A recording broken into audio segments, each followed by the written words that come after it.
Yeah, we drink rum in the sunshine. Yeah, we get some in the sunshine. Yeah. No hurries in the sunshine. Somebody from the left to the right, right from the front to the back. Sing with me, please, because we got all of us. We got to introduce the next set. You know what's happening? SAS.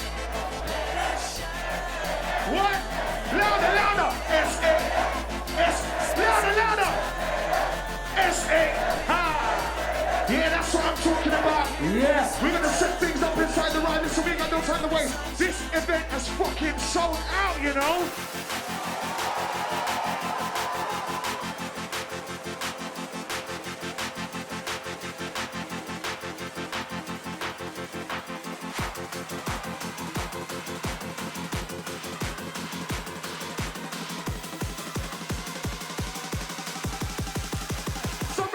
For the MC Shabadee! Oi!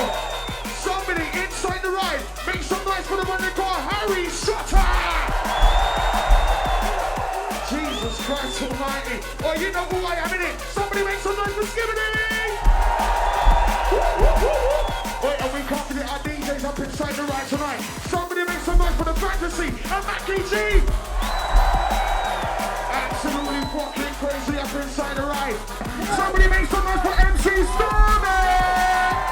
Outside the rave match, we're gonna get things rolling up inside. Selector.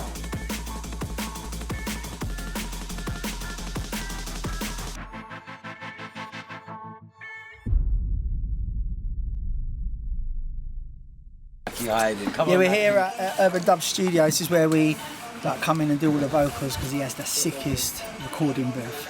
You know what I mean? Yeah, other than mine, you know what I mean? No. That's why we're here. Hey yo, lights, camera, action pack. Better get ready for the rampage. SAS and SAS, better get ready for the rampage. UK to Belgium, it's time to tell them. Better get ready for the rampage. Better get ready for the rampage. Better get ready for the rampage. Yeah, the rampage track. You know, just been in there, man, just voicing it over, man, just getting all the. It sounds tight to me. You know, it's what we try and do, like. We listen out for each other, do you know what I mean? When Shabba's in there or when someone's in there, oh, listen, yo, mate, do that part again or do that part again. We just kind of just try and tighten each other's shit up like that. Yeah. I didn't think his vocals sounded bad. I thought they sounded alright, but do you know what, guys? It's better to just get them done and they're done. All these photos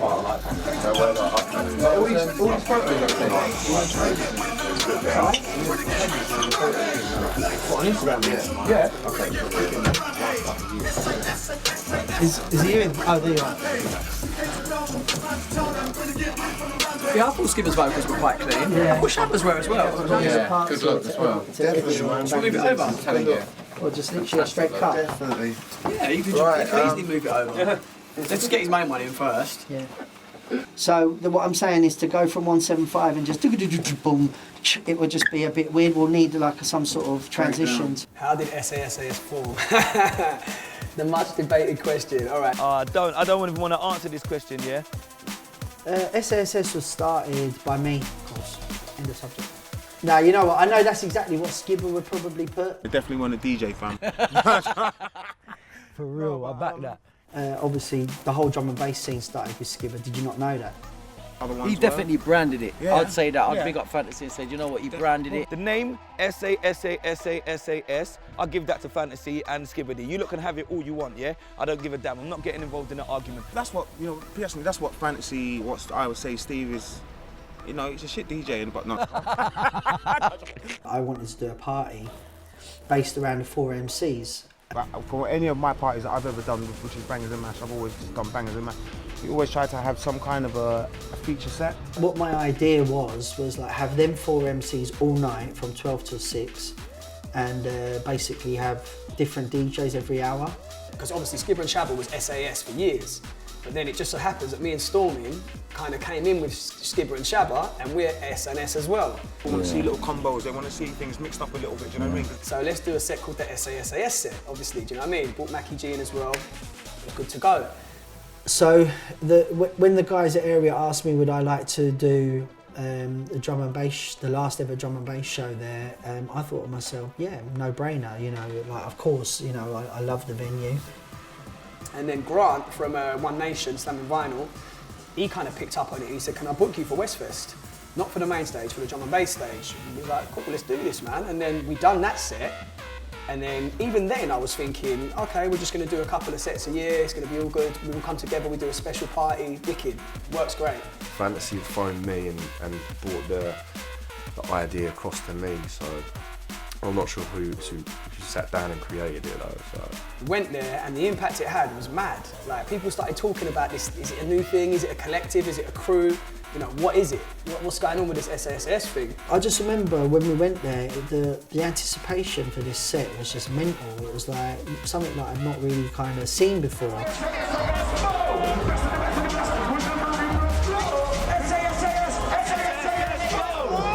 And I remember at the beginning of it, Skibber was like, for about 5 minutes, I just don't know how to start the set. I just don't know how to start the set, you know. And I kept going, like, you know, hurry up, introduce us, because I wanted to play the tunes. And he was like, no, hold it. And it went off as well. And I to be honest with you, I wasn't sure it was going to be as big as it. Well, I didn't think it would be as big as what it would be. So the next day, on all of our social medias, I just remember like, all of our social medias were absolutely blowing up. Amazing, out of this world, like nothing better. Like it was the start of something amazing. Tough new measures are being considered to control acid house parties. Environment Minister Virginia Bottomley said the government is considering a range of new measures which could mean imprisonment for the organisers, confiscation of profits and new powers for local authorities. The acid house party controversy has raged throughout the summer, but reached a peak last weekend at Reigate in Surrey. Where I got my name from is a rave called Fantasy, yeah, which I'll tell you about in a sec. But you see this place here, Oorang Renovations, that building there, that's where they run their offices out of, the people that run Fantasy, the rave Fantasy. And then what happened, I remember this infamous rave on September the 30th, 1989. It was a rave called Fantasy, and me and my friend Wurzel went in there. And what we did was, they said to us, would you mind doing the meeting point of Box Hill? What was so great about being involved in kind of the background of that is, back in the day, you never had the address of the rave on the flyer. You literally had a phone number that you had to call. And so what it is I got to know where the rave was before anybody else. And so I was going around to everyone going, have you got your tickets? Have you got tickets? Now the first lot of people were like, no, we need to buy them. So I was selling tickets. And then what happened is I think people started cottoning on, wait a minute, we don't need to buy tickets here. And how my mind, my business brain works, even at a young age, like I kind of thought to myself, well, I need to sell these tickets for these guys because they've asked me to do a job. So I'm going to do the job. So I said, have you got your tickets, mate? Show me. When they go, no, I got my ticket, show me. They were like, no, I'm not going to show you. I went, all right, cool. So I went to the security and I went to my mate Wurzel and I went, right, we had a little meeting and I went, right, what we're going to do is we're going to make every car come out of the car park and I'm going to stop every car and make them show the tickets, and the convoy is going nowhere until they all bought their tickets. So what happened was we had this convoy going from Box Hill to Reigate, and it was mental, like just like hundreds of cars just all following us. Anyway, got there and the police had blocked the road off because what happened was the police had actually tried to shut the event down. So what I did is, I don't know why, without thinking, I just got out of the car and I went to everyone, pull over, just park up on the side. So I made everybody park on the country lane. And then I went to everybody, right, there's a police blockage, right, everybody just run through the field. So as everyone's running across the field, I was running across the field as well. I'm thinking to myself, wait a second, my pockets were absolutely stuffed with money. I've lost my security guards because they're all up the road now, like with the cars.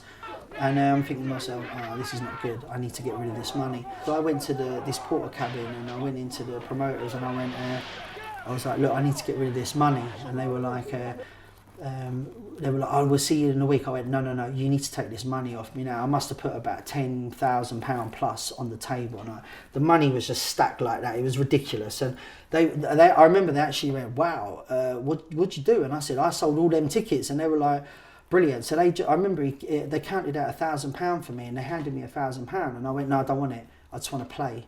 And they went, listen, take the money and you're playing. And I went, oh, sick. Back in the field!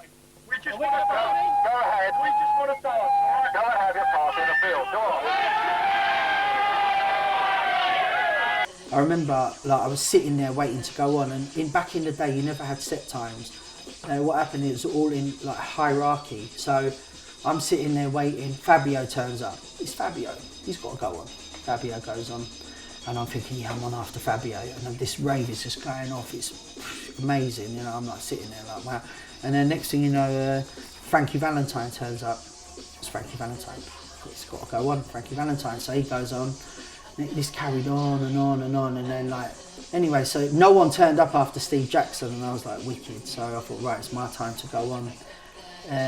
So Steve Jackson turned around to me and went, "You're on next." I went, "Yeah." He went, "What's your name?" And I went, "Steve," because I didn't have a name. I went, "Steve," and he went, "All right." So he went, "Coming up next," because his name's Steve Jackson. So there was no interest for him to mention another Steve. You know what I mean? So what happened is the promoters got nicked.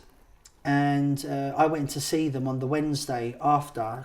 I said to them, "Look, guys, like, is it possible to, like, you know, a fantasy, the event means something special to me. Is it possible to use the name?" And they said, "Yeah, if you put DJ in front of it, we have no problem." So that day, DJ Fantasy was born, September the 30th, 1989. If I have an opportunity to do something, I want to do it with people. I want to share it with people. There's too many people that are just all interested in like keeping it for themselves, but what fun is that? You know, you got like, you know, we can actually like sit and go, "Oh, do you remember when this happened? And you remember when that happened?" And you know, like every time we play a certain tune, Stormin does this mad up dance where he starts like, I don't know what he's doing. He's like some dance. It's hilarious. We're all there laughing. You know, times when like we're in Germany and we're all so gassed. Harry Shotter gets on the decks and starts DJing, and I get on the mic. You know, these are like great moments in the path of the journey of SaSaSaS. But I always say, it isn't work if you enjoy it, no matter what you do. Every day I wake up early, man's always on a rampage. Round these clubs on a regular, bare traffic on the fan page. Top 5 in the charts, so then man can't question the fan base. I will never dumb down my lyrics, so don't try call it a damn phase. If you disrespect on the dialect, you'll get left behind. New developments, this game's changing. You're not changing with the times. You're not relevant. I'm a benevolent king in this new way thinking, intellect, bringing new elements. If you're not into my thinking or casting a vision, I feel that you're lacking intelligence. Growing up around here, man, everyone was listening to Cool FM. Everyone was listening to Skibber and Shabba. Like, I remember, like, basically, when was it? It was when I was 18 and there was a Jungle Fever event and everyone from the area was going there on New Year's Eve. Now, it was New Year's Day, actually. It was actually New Year's Day. And I went there and I see Skibber and Shabba on the stage and I was like, wow, what they were doing up there, the way they was controlling the crowd. I've only ever seen Americans do that before, on the mic in a kind of MC sense, do you know what I'm saying? So they definitely inspired me. Those were the first two guys I heard actually spit into drum and bass that made me go like, wow, I'd like to do that. Ear to the ground, ear to the streets, I get around. Been there and back, I get standing my ground. I heard your flow, I don't like how it sounds. Something ain't clicking, you came for the crown, but then left with nothing. I've got to be honest, man. For me, it wasn't too hard to break into the drum and bass scene because I was brought in by guys that were really big in the game. What I do remember was a little bit of jealousy and a little bit of talk that, oh, he's getting fast-tracked, man's been doing this for years and suddenly he's on all these big raves and whatever. What the guys didn't realise was I wasn't getting paid, I was doing it strictly for the love and to get my name out there. I kind of worked off the pressure, man. I kind of liked the pressure and even some of the hate I was getting, it kind of inspired me to work harder and write more and kind of prove people wrong, man. So in terms of like sets, I don't really listen to my own sets, which I need to do to learn the bars. I need to listen to my mixtapes and everything else because there's probably loads of bars that are on my mixtapes I don't actually spit out live. Because I've got loads of bars in my head and it is so, when you write so much, it is hard to learn them all and master them all and do them with the same kind of techniques that you would do your other bars that you know in your head. So yeah, I've forgotten my own lyrics loads of times, man, but that's the beauty of being able to freestyle. That was in key, wasn't it? That'd be right. That'd be sick. Yeah. Your topic, Eurotunnel. What, Eurotunnel? Yeah, go. Yo. We're in the Euro tunnel, rolling it out. Mackie making beats, yeah, no doubt. He's got a new sound, he's just putting it in. Shout to Colsey, the bearded kingpin. Warlord sitting in the front, the driver. Energized though, I spit that saliva. All over the beat, I'm going to Belgium. They don't want bars, but I'm going to tell them. You're gonna hear some tonight, it's alright. And I just do it like Nike. It's Shutter on the mic, you know, we keep the whole thing hype. You filming shit, yeah? Yeah, man, Animal was a beast, man. It certainly created a stir. Everyone loved the video. We released the video on SBTV and it got a great reaction, to be honest. Our homegrown crowd went crazy for it. It got about 50,000 views in the first few days. We was like, oh, this is really good. And then UKF picked up on it and they did an interview and their reach really went out to America and stuff like that. Big American platinum artists started talking about the record. So when that sort of thing starts happening, it starts to go crazy. Then you go from like 50,000 views to like something like 800,000 views in the space of 24 hours, then you know this record is building, man. Suddenly the labels start ringing. Everyone's like, oh, why didn't you bring this record to us and everything else? And we were just sitting there like, this is crazy. How far is this gonna go, man? Yep, so we were at the Red Lion in Gravesend on the industrial estate, Crete Hall Road. This is the spot where I first actually emceed to drum and bass on a stage. The first time I came in here, full up with people, man. Do you know what I'm saying? Full up. It was mad, MCs up there doing their thing. I think X-Man might have MC'd on the first night I came down here, actually. And yeah, it just rammed, absolutely rammed. You've got a smoking area out there, everything else. I knew some people, innit? I knew some people like locally who kind of got me on the stage, so I was able to kind of chill out here. Yeah, I literally remember just loads of us being up on the stage. It's almost like a grime sort of vibe in here, do you know what I'm saying? Everyone knows your bars, getting reloads. It was mad, man. Days of the Red Lion. And obviously in the past, drum and bass is quite a DJ kind of led thing. And us now, what we're doing is we're stepping into the forefront as an MC-led crew, obviously with two great DJs and producers in the mix as well. So it's kind of breaking new ground in drum and bass. There's been crews obviously over the years, that's very well documented, but the thing with the SaSaS thing is that it's actually getting up there, sort of headlining shows alongside your big DJs. So it's kind of breaking new ground. It's like I said before about smashing the stigma attached to the MC side of things. I think I've always thought that if we get the opportunity to go on the bigger stages and do the bigger festivals, people will enjoy it, but we've always been sort of pushed in the background or just been in the underground clubs. But now we're at the forefront, we're headlining a lot of big festivals, we're on a lot of big festivals that are multi-genre as well. That sounded good, man. Let's do it a couple more times, man. Let's do it a couple more times to warm up the voice. Lights, camera, action pack, pretty get ready for the rampage. SAS and SAS, pretty get ready for the rampage. You came to Belgium, it's time to tell them, pretty get ready for the rampage. Pretty get ready for the rampage, pretty get ready for the rampage. Lights, camera, action pack, pretty get ready for the rampage. SAS and SAS, pretty get ready for the rampage. You came to Belgium, it's time to tell them, pretty get ready for the rampage. Pretty get ready for the rampage, pretty get ready for the rampage. Well, yeah, started doing piano lessons when I was like 5. Picked it up really quickly, you know what I mean? After that, came out of school, started doing drums, started playing flute, started playing steel band as well. Love steel band. Used to play the bass on steel band, 5 big drums around me and stuff. Boom, dum, dum, Kwande, Kwande. What? I was just sitting at my cousin's house one day. Some guys came round and said, yeah, do you guys want to go pirate radio? I was like, what? Pirate radio for what? It's like to MC. The rave scene has given new life to pirate broadcasting. Raves are no longer backstreet affairs, but have emerged as mainstream and now mostly legal entertainment for the young. It's like, wow, all right, cool. Went down there, done a little pirate radio show. As soon as we done it, the guy was like, yeah, you guys are really cool. Do you want to have your show every week? I was like, what? Just like that. Just fate, man. So everything just kind of started from there. For the pirates, the airwaves are an extension of the dance floor, taking the beat into the bedsits and tower blocks. Started picking up, started meeting a few more DJs, meeting a few more MCs, and then from there it just kind of snowballed. One thing led after another. I got onto Cool FM after that. I got asked to go onto Cool FM as well.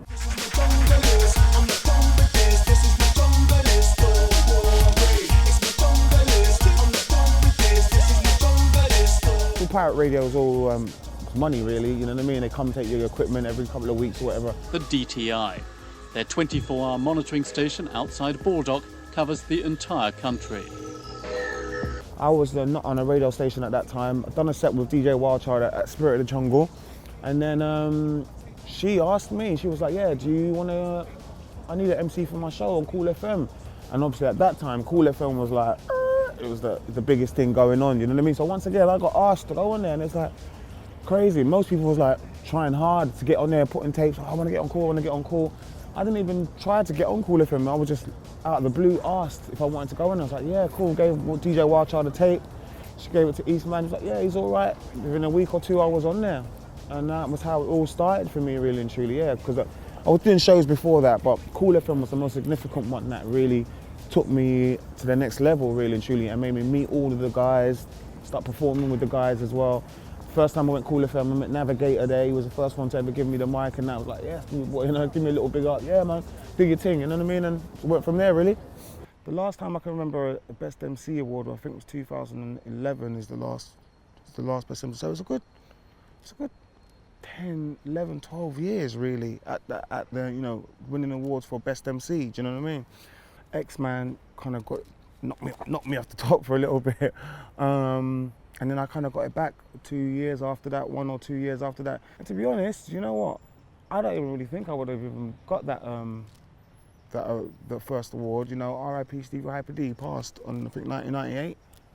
You know what I mean? And obviously he's the greatest MC. Do you know what I mean? He's the greatest. I don't think anybody would have ever knocked him off the top, to be honest. Do you know what I mean? So it wasn't, you know, he passed in 1998. R.I.P. again. To be honest, the whole thing with, you know, being #1 MC. I got quite frustrated with that because it's like you're #1 MC and you're like, oh yeah, it's wicked, but nothing really changes. Do you understand what I'm saying? It's not like, hey, now I'm gonna get thousands of pounds every time I play out or whatever.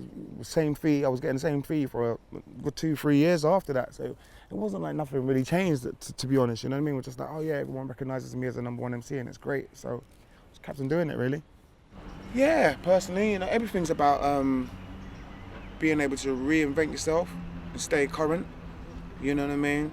And I've been through loads of little stages as well. As I said, the stage was me first, just starting MCing myself and stuff, and then the stage with Shabba, and then we had the whole MC convention thing, which is quite a big thing in its time, you know what I mean? You get loads of kids now that are like, yo, MC convention days were sick.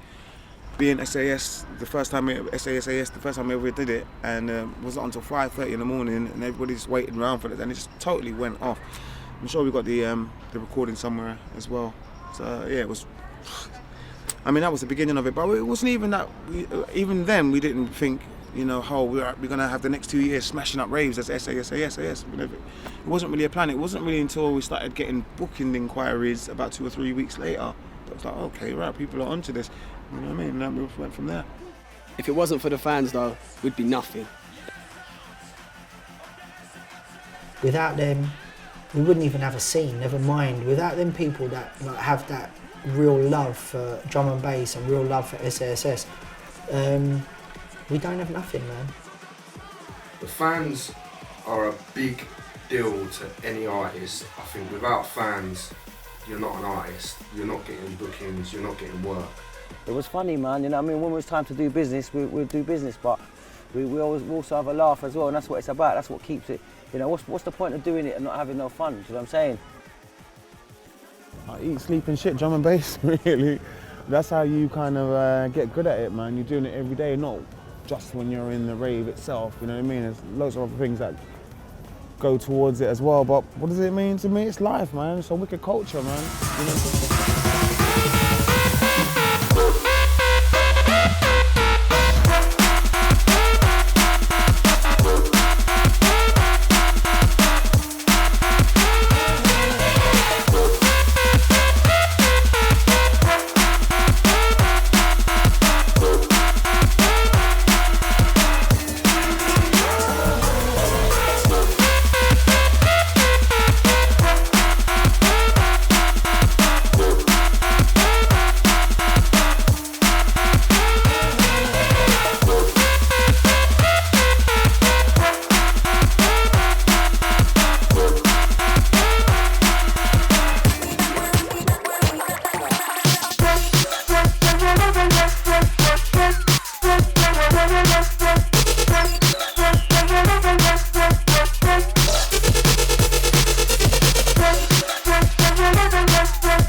I'll double that SASAS. Rampage, watch the way that we rampage. Breaking down the doors in Europe, you can call it a rampage. SASAS, wrap this up like Band-Aid. Can you hear me, Shabs?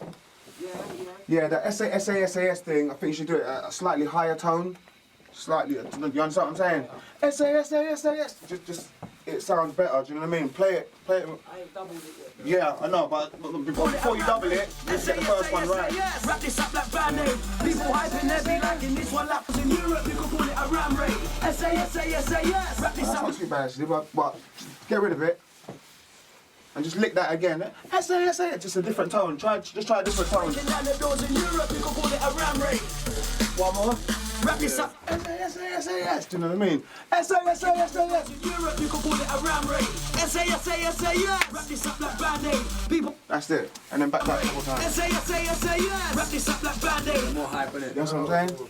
This is the famous Downs Park. Obviously, we're in East London, Clapton. This is where all happened for me as a kid. This is where all the pirate radio stations started. This is where music started. Underground music started in East London, i.e. Weekend Rush, Defection, Cool FM, Paradise FM, Station FM. This was a music area. This was the famous Nightingale estate. It's the Weekend Rush. Rush FM is one of 5 pirate radio stations broadcasting from a 60s Tower Block council estate in Hackney. With a range as far as Southend on a good day, they transmit a selection of rave music to a sizable following. I was a bit naughty, I bunked off school to get on the pirate radio station, but yeah, I was 13 years old when it all started for me. I got into the studio by, doing things that I shouldn't have probably been doing. Bringing goods into the studio, selling goods to the guys that was the olders and whatever. Extraordinarily, the fence isn't there to keep the police and illegal radio inspectors out. It's the way the pirates get in. They abseil in. We all used to know each other as friends, but we was rival on air. So there was a big rivalry going on, but in the week, 9 to 5, we all used to, we knew each other, we all got on. But on the airwaves, it was a big rivalry. My dad put me onto Zilch, which was a band. There's a guy in Japan, obviously he was a superstar. He was almost like how Michael Jackson was in Japan. But he sort of took his life at a young age. So the band got formed around him. There was 6 tracks made out of the album.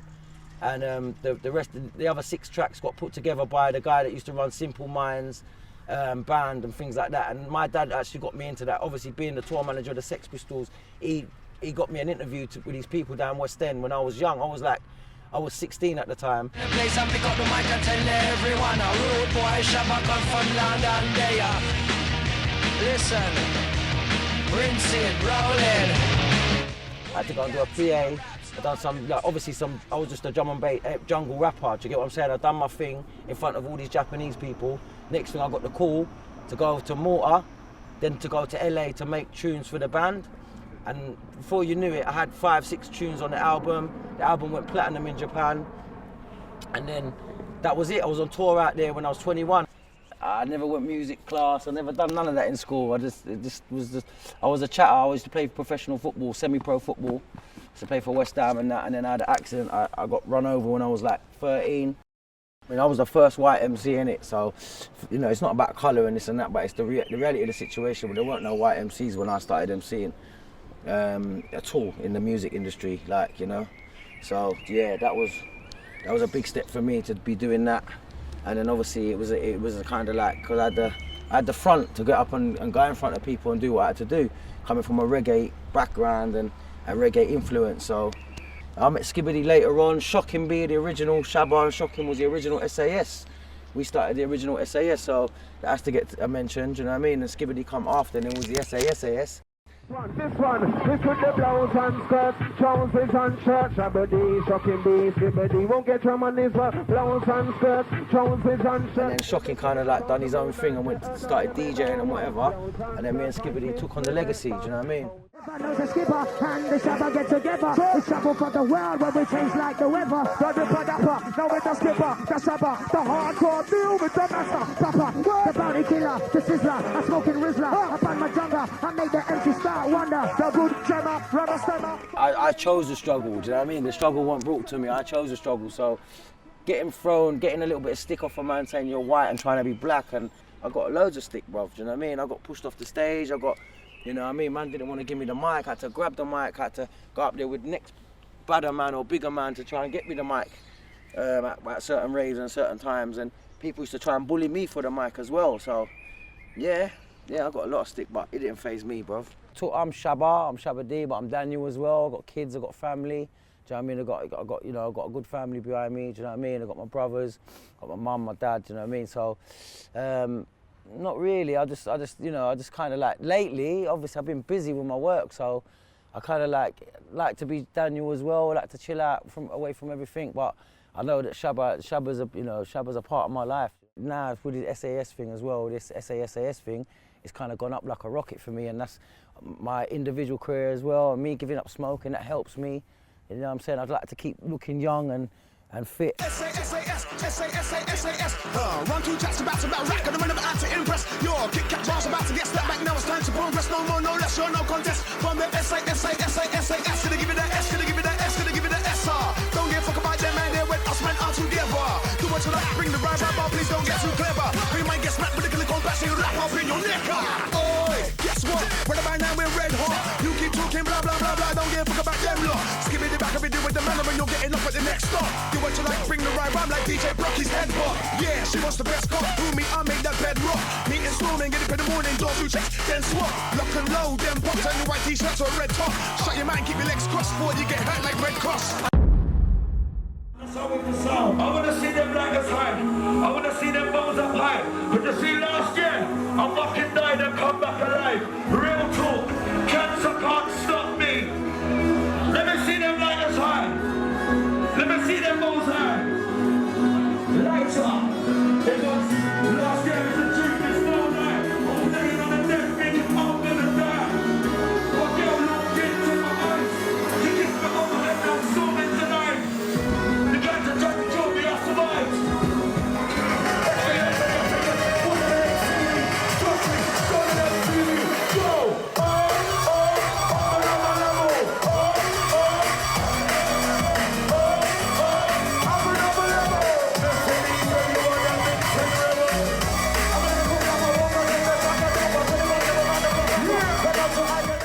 Refreshing to see last night at the London takeover. There's people coming from Cardiff, Manchester, Birmingham, like young kids travelling on people come from Cornwall, 300 miles. You know what I'm saying? And like, they know the songs. They know the first beats. in the queue and things like that. It's refreshing, man. Yeah, this is a serious one. Like we done this thing and it just gelled together, and it just worked well. Like everyone, like I've been fans of Stormin, Skipper, Shabba for years. We're all like into each other's music and what we do, and like it might not have worked, but it actually gelled. And it was natural that the fact it gelled, and we just vibe off each other, and there's been no awkward moments and no funny vibes or no egos or no one doing this or that. You know what I mean? So it's just gelled. It's worked well, to be honest. You're not even the fucking second best team in London. Who is? Tottenham. Sorry, sir. Bloody crumbs. Tottenham are the second best, bruv. Yeah, let me show you. I'll show you. Don't pull up Premier League. I'm going to show you because it doesn't mean anything. What's happening this season? We're going under a lot of stress right now. You might as well turn around and say, you know, Steve, we're going under a lot of stress right now. I don't care. Yeah, Like, the you're club's talking divided. about- When it gets sorted and Allegri comes in. Yeah, look, have a look. You're not even the second. I'm not even looking at that. And you know what? It doesn't matter. It does not matter. Look at Tottenham. Hey, Hey, Mackie, you know when we go Chelsea and shit, yeah? You know We go Chelsea. You know that winning feeling. Really, You know what it's like, innit? Yeah. The actual curtain is outside. Shab, you got to bring the curtain in. Oh shit. There you go. It's like some Superman going, isn't it? And I'm kissing my teeth. Hey look, Shabba broke the window off clean. Oh, Shabs, you going into new business of window fitting, yeah? Fucking hell. But this ain't safe. I'm telling you, it's not. No, it's not in. Then you drop the window out the fucking window. Hey, they gave man some bootleg Thomas. I'm telling you. Barry, that guy's coming again. Give him the dodgy bus. Yeah, innit? I'm telling you, man. Oh my. Is that in now? Nah, man. It's fucked, bro. The window was fucked from the start, yeah. Oh, that looks like it's kind of. Well, it's in at the top now. Yeah. Hey, get your muscle on now.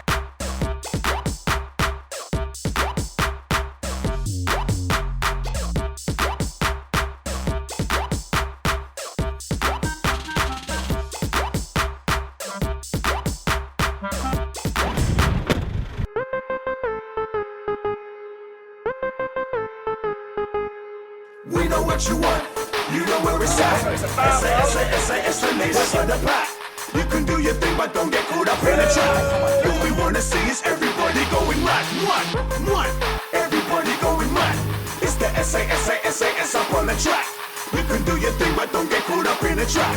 All we wanna see is everybody going mad. I'm not for some execution, regulating this music game is gruesome. When I start going in mad on dead MCs with no execution, yeah, we got a problem, Houston. These men are smoking hard food. If they think this combination is a joke here, yard food, we're roasting 2 tours and we're coasting to clubs where they used to only want a man hosting. When you're in this little room and the amount of smoke that comes out of one blow, yeah. We're at Exeter. This is the Phoenix. I've got a sweet in my mouth. I lock it because these lot have been fucking smoking the whole way here, man. And like their weed and their, I shouldn't say their weed, their vapes. Mash up my throat. Thank God I'm not spitting bars tonight. I'll be fucked. And watch this magic. Never worked. Get your warm-ups in, boys. You know it's going to be a big one. Hold on. That's it. Hold on, wait. Good man. It worked, yeah? You got it. I've done a lot of lifting in the car, that's my warm-up.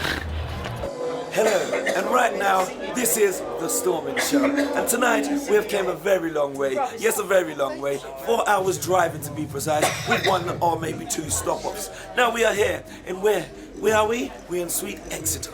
Yes, it's very nice here. It's rather different. Lots more fields, lots more walking around. The air is rather different. As you hear the ambient drum and bass noise music in the background, as you hear, it's absolutely beautiful. Listen to this. What a marvellous piece of music this is. Don't you think, Squire Shotter? I think it's very spiffy out there. I'm really enjoying it personally. Why, see what I am saying? There you have it, straight from the horse's mouth. I am telling you, this music is absolutely splendid. A couple of bars around the drop, basically. Yeah, You know what I mean? mainly the intro rather than the actual drop sometimes. No, but even when it drop for drops- 32 and then come back in. Even no less, Or 16. Or even a Sometimes it goes 32. It doesn't even have to make sense. I know what they want, I know what they need. Exactly. And you bring a bit later on, and that's it, man. That's one tune. No, but we're going to do a new drop for that. Because that drop is sick, but I think you're... Yeah, we're doing it though. You guys should get no. I'm not even joking. You can't fucking see you on the door with your hat and your glasses. Should I go in? No niggas near the door.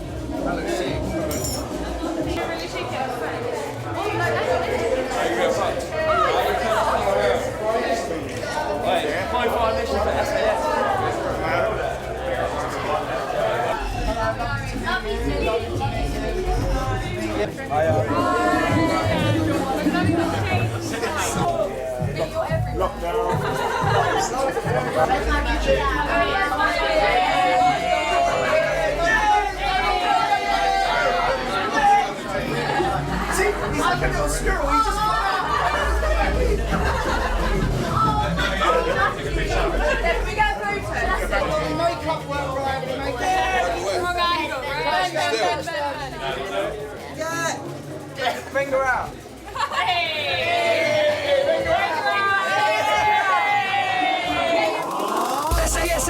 SASAS show. Best of the best of the best with the very fresh flow. When we link up, you already know. The 6 and we together, that's a killer combo. SASAS show. Best of the best with the very fresh flow. When we It was a wicked party. Everyone was smashing it on the mic. Storming, Shabba, Skibber. Obviously, good Mackie vibes and tonight, Fantasy was dropping bangers. They were dropping some different bangers tonight. It was a big party, man. There's a lot of like youngsters as well, like getting into drum and bass. Obviously, It was a good vibe, man. Seriously, man. It was totally sold out in there. Ran to the fucking rafters. There's a whole new group of people coming into drum and bass, I and love this. you know what? I'm gonna say it. We're their channel into the scene as far as I'm concerned.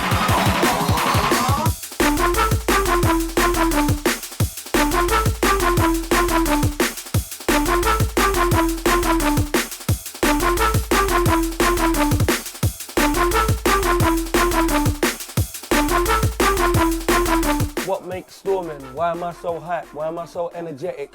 Why have I got issues? Why do I jump so high? Why do I decide to cartwheel? Because I'm storming. I've got ADHD, yeah? That's the only way I know how to bring it out and let myself loose on a stage. And I want to be like no other artist. Nobody can be Stormin. You can try and jump, but you won't jump as high as me. You can try and cartwheel, but you won't go all the way round like me. You can try and bust it, but your bust it won't be horizontal like mine. So forget it. There's only one, and that's the best way to be. The music, when it hits me, that bass line, it actually makes me go so like burst.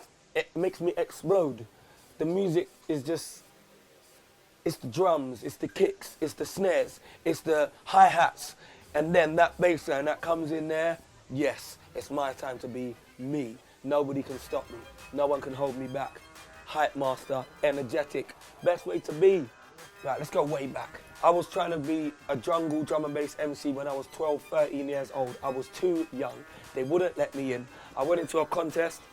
From the contest, I won that contest, and the winner of the contest was £50 and a slot on Cool FM. Got me 50 quid and went on Cool FM, still too young, they weren't having it. So went to Grime. Later on, came back, I'm good friends with Shabba, known him since I was a little kid. Him and my uncle are really close. Started going out with him, and the feeling was amazing. The rush, it was, the crowd was going mad, they're jumping about, they're going, it's not like an old school grime rave where everybody's angry and, you know what I mean, everybody's just letting go, and I wanted that feeling, so that's what I did. Took time out of grime, went into drum and bass, started writing to drum and bass for a year. The next year ended up winning Best Breakthrough MC, and then from there I said, this is my destiny, and stuck to it. I wasn't even meant to be a Nasty Crew. It was meant to be another MC called Demon.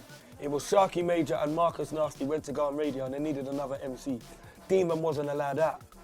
Me being the little ruffian I was, my mum couldn't keep me in. I went, yeah? And then it spiraled into something. It just formed. It was more of a friendship than you can MC, come and be with us, you know what I mean? And then from that, it was the first ever grime crew ever. The tune was Girls Love Nasty. It was the first grime tune to ever go on iTunes and pop off like absolutely crazy. At first, I hated it. When they said to me, come and vocal it, I was like, I'm not putting my vocals on that. That's not good. They said, listen, do it, it will go. It's been strange, but we're still making tunes, things ain't changed. Have you seen when me and Nasty Jack touch stage? And we're not living off a next man's wage. Sleeping on me, but I ain't been on the front page. I've been making raves from back in the days. So the cancer situation, it didn't affect me at first. I just blocked it out, I think, and I did like, when I first heard, and I came out and I had to, my missus and my dad was waiting for me, and I walked out and I had to say to them what it was. It was a bit upsetting. I just wanted to get out of the hospital straight away, just get me out of here. Like, I don't want to know about it. Get me home. And then I must have looked at myself and I thought to myself, look, you could die, but you know what? You're not going to die. You're not going to die. This means that you've got to go up a gear. And then I just said to myself, what do I know to do? I went into the studio and made a mix CD. Recently I had scared by cancer. Feels like the world trying to hold me ransom. Lupus stopping me from being handsome. My hair is my strength, like my name is Samson. I put all my heart into that mix CD. Like, I was in tears vocaling some of the tracks. That's how serious it was. But the world needs to know you can beat it. I am a walking proof of it. Do you know what I mean? So don't ever let nothing bring you down or stop you from what you're doing. You can beat it. So it might be scary. It's a word. It's just a word. You can beat that word. You know what I mean? You can delete that word. Use a rubber. We take that out. You know what I mean? So I had 2 shows, Westfest, and the one before that, I was going through radiotherapy then. And it was like, I would come out for 15 minutes, go away for 10 minutes, come back out for 15, go away for 10, come back out. I hated it. I didn't like doing that. But I knew it was a passing phase. So I just struggled it through. And I'm there for the fans. I know if I collapse on the stage, I've got my boys to catch me. I just remember thinking, this guy's got incredible energy. And I went to meet him. I basically said to him at a rave, I was like, look, man, I think you've got massive potential to do well in drum and bass. And I said, look, I'll meet you in the week. So I went to meet him. I remember I met him in a chicken shop in Brick Lane. And we're sitting in this chicken shop. And he turned around and goes to me, yeah, I've had people tell me that I shouldn't work with you. And I was like, really? Like, who? And he said, oh, I'm not going to say names. And I went, all right, cool. I said, I'll tell you what, we'll do this. Work with me for 6 months and we see how we get on. If you're not happy, we'll shake hands. You can walk and go do what you've got to do. He went, all right, look where we are now.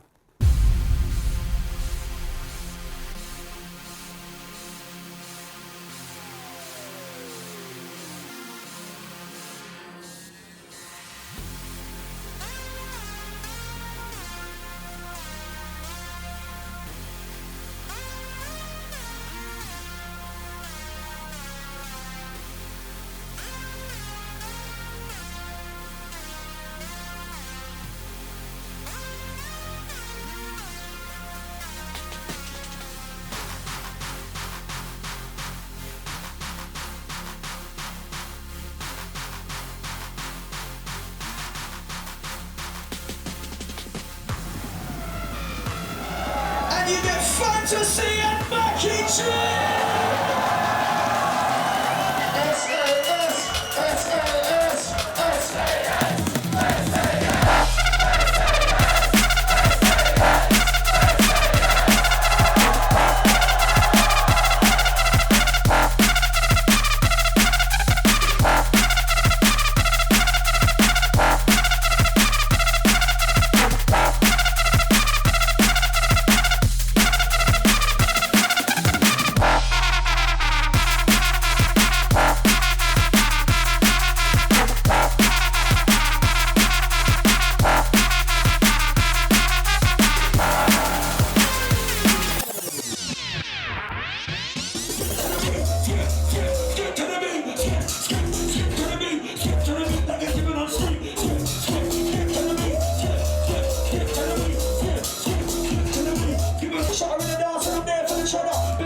We just came to a youth club.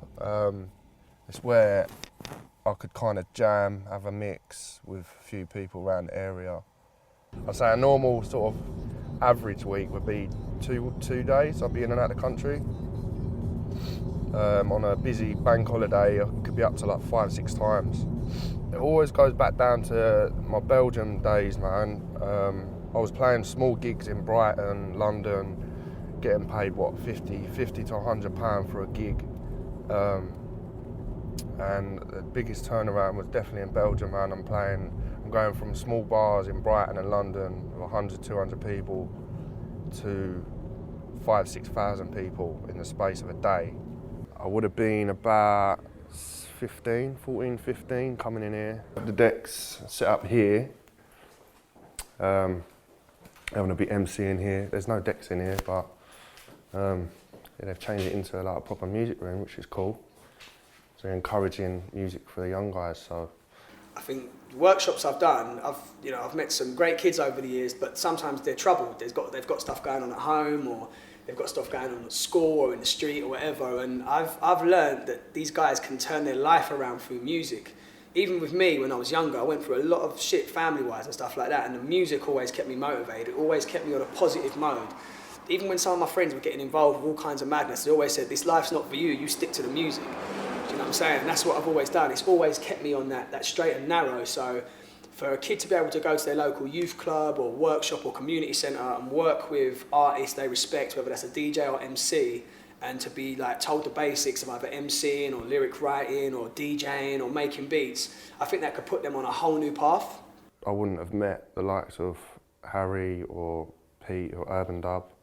I wouldn't have had that sort of motivational boost in seeing people like Urban Dub and he's having his vinyl releases then with the vinyls that I was buying and playing in here. So I wouldn't have had that vision to kind of follow what they were doing, if that makes sense. So yeah, definitely, man.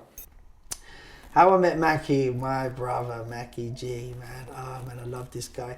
Right, how I met Mackie was weird. It was like, I was doing a party with Groove Rider. And I said to Groove, right, who do you want on the lineup? And he went, Mackie G. And I went, Mackie G? Who the fuck is Mackie G? There's a bit of a theme here, isn't it? Everybody, I'm like, who the bloody hell's that? I end up working with, you know what I mean? Like, it's quite weird. But I just was like, I said to Groove Rider, I said, who the bloody hell's Mackie G? And he's like, listen, just trust me, we need to get Mackie G on the party. And I went, all right, who else? He went, I don't care who else is playing, I just want Mackie G. I met him, he probably said the same thing on a Euro stuff. I was going to Belgium at the time. I'm going to Belgium and I'm on a train and I remember there was like Sly and Jade and there's loads of us. There was me and about probably 20 other artists. And there's like one table of four and another table of four. Now I only knew 3 people and I didn't know the other 4. So I knew Mackie G was here, but I didn't know who he was. And I went, right, who's Mackie G? Fantasy was asking about it. He's like, so who are you, blah, blah, blah. Because he's quite a good people's person, man. And he was like, so who's Mackie G then? And I just had this magazine like that. I'm quite unsociable, so I was like that in my magazine. And I just went like that, my finger, like, yeah, it's me, like that. And he was like, oh, cool, nice to meet you, man. And he went, and I went to him, I just went, listen, I'm Fantasy, nice to meet you. I said, Groove Rider's told me a lot about you. And he's just like, you know, because Mackie's very shy. He's like, all right, cool. Anyway, so I said to him when the train started moving, I went, look, should go up to the cafe, the restaurant thing or whatever on the train and like get a drink. And so I went up there, everyone's on the train, all having a drink and a laugh. And I just chatted with Mackie and I was just like, so how do you know Groove Rider? And he went, well, I don't know him. And I went, what? And he went, well, I don't know him. And he goes, I send him music. And I went, wait a second. I goes, the way Groove spoke to me about you was like, you and him were tight. He's a very special talent. I mean, in the studio, he's quick. Like, I mean, he's like, sometimes I had to say, bruv, you know, like, what, you slow down, because, like, you know, I'm trying to, like, keep track of what it is. I'm like, we need to do this, but he's just there going, you know, he's an absolute, like, whiz in the studio, and great DJ, great guy.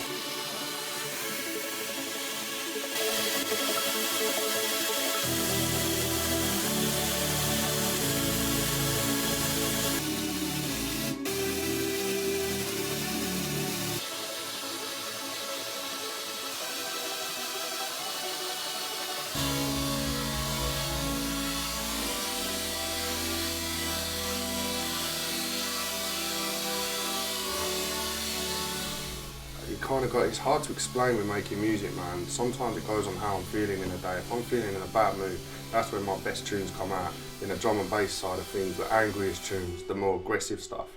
But the more energetic stuff is when I'm drinking loads of cherry coke or eating loads of sweets and I'm hyperactive and stuff. So I think making music's more based around the way that you're feeling, if that makes sense. Drum and bass for me is it's like a family, you know. There's so many people that kind of commute together, they support each other. Music for me is a great escape from bullshit, basically, you know. You can experience things that I've never experienced before in my life, travelled countries that I would never have dreamed of going to. It's a crazy experience. Anyone involved in music will completely agree with me. It takes you beyond dream levels if you're that focused in it, man. In the future, it'll be good, you know. As I said, it's all very new at the moment, you know what I mean? So I personally think anything that we're doing at the moment is like, wow, fucking hell, we're on this, we're on that. Music changes, it evolves, you know, it always does, and you've just got to like evolve with it, and if you don't, you will be left behind. It's as simple as that. We've got a lot of bookings coming in and got music coming out and more mixes and breaking ground every week, every month, you know what I'm saying, every show we do, we're breaking ground, we're getting new fan base. I want to take it further than just doing events, basically. I think the best thing SaSaS can do in the near future is do more music, man, and that's where I kind of see it going. You can't get this concoction again, bruv. Like, if whoever comes up with another group or another concept or another idea, you ain't gonna get what we've got, because we've got the root of it, which is i.e. me, Skibber, Fantasy, and then you've got the new school generation as well, so we're catering for all markets. The people that come out and see us, they work all week, and what they want to do is they want to go out at the weekend and enjoy themselves, and we're there to just make sure that they have a bloody good time. Oh my God. Great momentum inside the ride.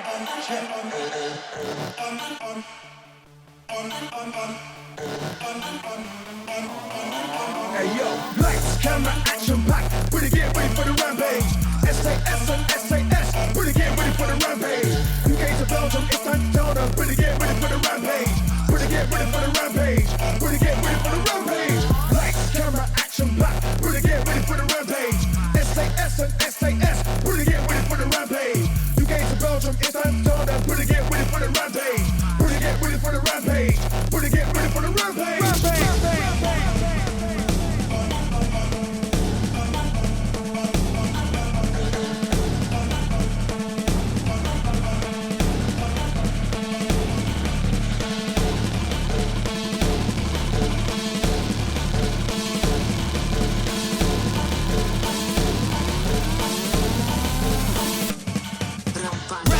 Rampage, watch the way that we rampage. Breaking down the doors in Europe, you could call it a rampage. SASAS, wrap this up like Band-Aid. People hyping, they be liking this one like my fan page. Rampage, rampage, everybody start rampage. Next thing you know, they're into this MC flow, man, blow like hand grenade. People asking us to take pictures, sign t-shirts with handshakes. Viral damage, got them all hooked, now let's increase the fan base. I'm the high at rampage. DJs give me mad plays, and I spray bars in mad ways. See my rider backstage, Merc dances mad ways. Boss it like my plan says, I was number one for mad days. And I don't act in mad plays, no dotty gang, no mad trays. From London with a mad craze, I was going through a mad stage. Not Johnny, I got me cake. Dreadlock, no skin face. Ruler, not on the back page. Portrait, not no landscape. Every day I wake up early, man's always on a rampage. Round these clubs on a regular, bare traffic on the fan page. Just had a top 5 in the charts, so then man can't question the fan base. I will never dumb down my lyrics, so don't try call it a damn phase. If you disrespect on the dialect, you'll get left behind. New developments, this game changing, you're not changing with the time, so you're not relevant. I'm a benevolent king in this new way thinking, intellect, bringing new elements. If you're not into my thinking or crossing the vision, I feel that you're lacking intelligence. Jeez. Let's put the lights on right about now. Let's get Mackie G down here as well. Let's get Fantasy down here as well. Everybody put their hands in the air right about now. Yeah, man. And let's get one big picture, please, right? We're gonna count down. We're gonna count down the picture. Are you ready?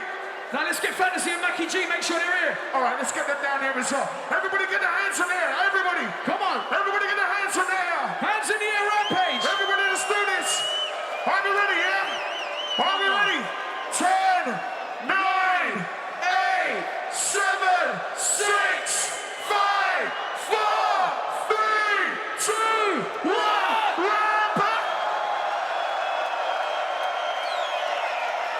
Yeah! Wicked. Jesus. Oh! Yeah, man.